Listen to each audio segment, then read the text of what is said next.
ইসরায়েলের আগ্রাসনের বিরুদ্ধে ঐক্যবদ্ধ প্রতিক্রিয়া জানানোর প্রতিশ্রুতি দিয়েছেন মুসলিম দেশ ও আরব বিশ্বের নেতারা।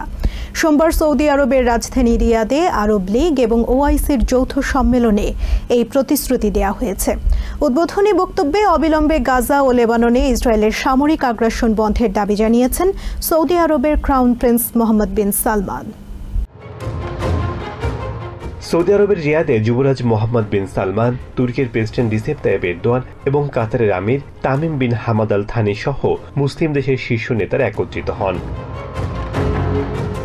আন্তর্জাতিক আইন এবং জাতিসংঘের সনদের উপর ভিত্তি করে প্যালেস্টাইনে গণহত্যাকারীদের বিরুদ্ধে ব্যবস্থা নেওয়ার আহ্বান জানান প্রেসিডেন্ট এরদোয়ান।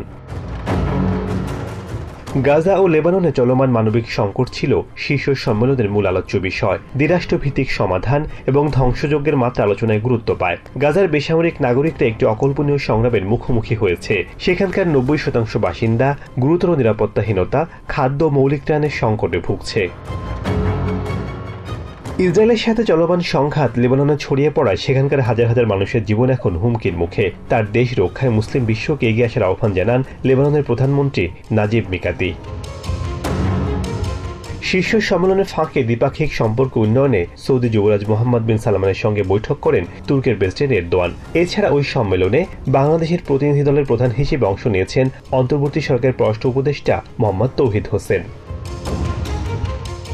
মধ্যপ্রাচ্য বিশেষজ্ঞ সিনিয়র সাংবাদিক জেমস ডর্সি বলেন, এ ধরনের সম্মেলন থেকে তিনি খুব বেশি কিছু আশা করেন না। গাজায় মানবিক সহায়তা বাড়ানোর জন্য ইসরায়েলকে বুধবার পর্যন্ত সময় বেঁধে দিয়েছিলেন অ্যান্টনি ব্লিনকেন ও লয়েড অস্টিন। এ বিষয়ে মনোযোগ দেওয়া উচিত বলে মনে করেন তিনি। ইসরায়েল তাদের কথা না মানলে তাদের কাছে অস্ত্র বিক্রি স্থগিত করা হবে বলে জানিয়েছিলেন বাইডেন প্রশাসন। ইসরায়েল এখন পর্যন্ত তাদের কথা মানেনি।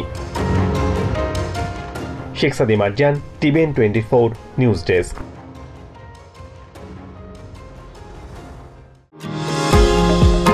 নিউ ইয়র্ক থেকে সম্প্রচারিত টিভিএন 24 টেলিভিশন বিশ্বজুড়ে বাঙালির কণ্ঠস্বর।